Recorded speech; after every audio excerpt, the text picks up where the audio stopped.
siapapun yang memerintah maka dia mau menguasai semua resources di Republik ini. Tidak heran kalau semua orang ingin dekat dengan penguasa. Tidak heran kalau semua orang takut sama penguasa. Nah, disitulah integritas kita diuji.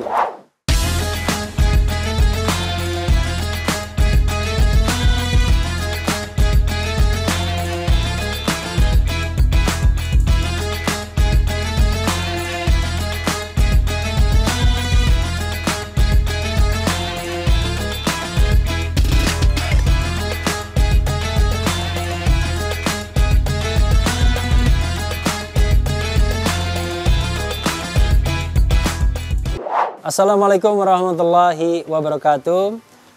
Sobat RH sekalian, kaum muslimin dan muslimat, para netizen sekalian, kita berjumpa kembali dalam acara Membuka Mata. Apa itu membuka mata? Menanti masa berbuka, mari kita bercerita. Apa yang ingin saya ceritakan? Rasa takut. Nah, jadi sekarang saya ingin bercerita mengenai rasa takut. Setiap manusia wajar kalau dia memiliki rasa takut. Takut apa saja. Saya punya anak yang autis, namanya Naufal Fikri. Takut geledek, takut benda-benda tajam, takut kucing. Padahal usianya sudah 20 tahun. Tapi sesungguhnya problem takut itu bisa bermacam-macam. Tetapi bagi insan-insan dewasa seperti saya, mungkin seperti netizen sekalian, salah satu takutnya misalnya takut kehilangan rezeki, takut kehilangan pekerjaan, takut kehilangan kesempatan. Sehingga kadang-kadang kita menjadi manusia, menjadi makhluk yang kurang berani atau bahkan tidak berani. Padahal agama kita mengajarkan sampaikanlah walau satu ayat.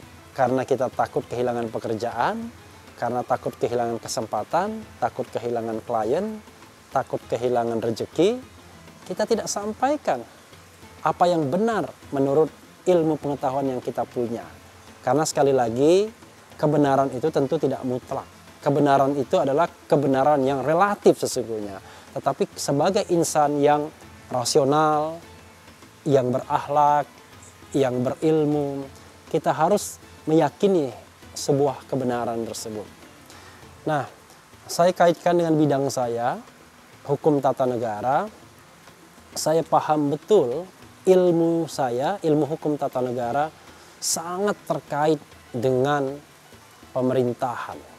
Jadi apa yang saya pelajari, apa yang saya komentari, apa yang saya ucapkan, apa yang saya tulis, itu sangat terkait dengan penguasa. Sehingga tidak heran mereka yang berkecimpung di dunia hukum tata negara seringkali bergesekan dengan penguasa, bergesekan dengan pemerintah. Karena kita cerita tentang DPR, tentang MPR, tentu pula tentang presiden, para menteri, serta pejabat-pejabat lainnya atau institusi-institusi yang ada di Republik ini.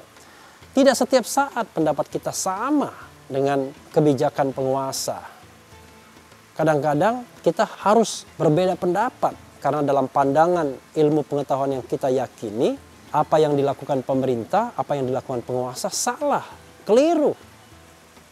Sehingga kita harus bersuara untuk membenarkannya. Nah, disitulah ujian kita sesungguhnya, Sobat RH sekalian.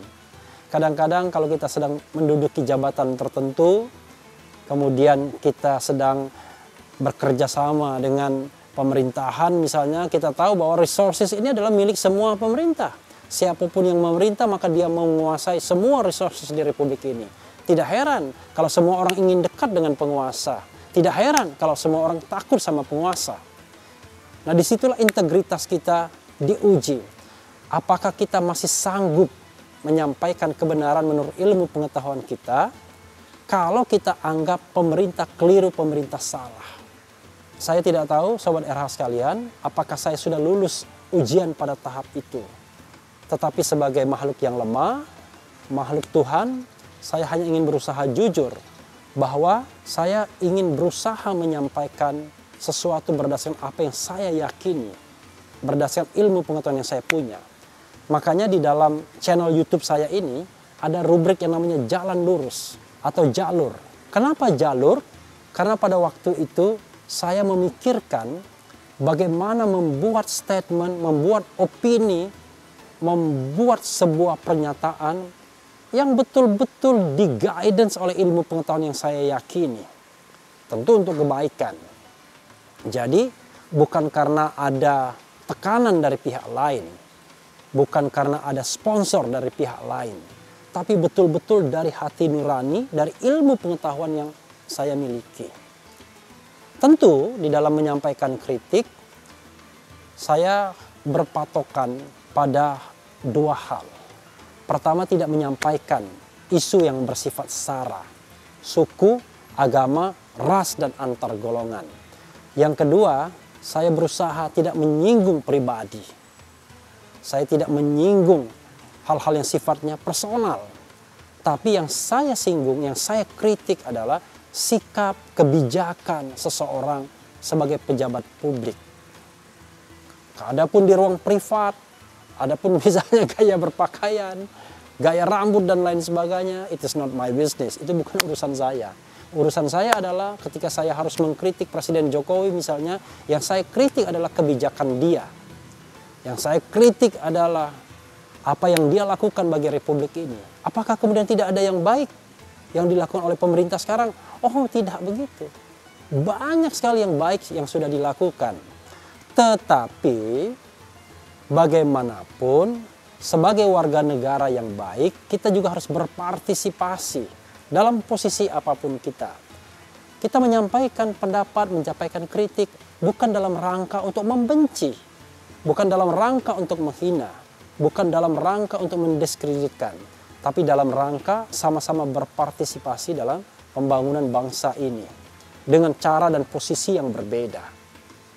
Dan selalu saya yakini sobat RH sekalian, kaum muslimin dan muslimat, serta para netizen sekalian, tidak ada orang yang hina kalau dia dikritik. Tidak ada orang yang jatuh namanya kalau dia dikritik.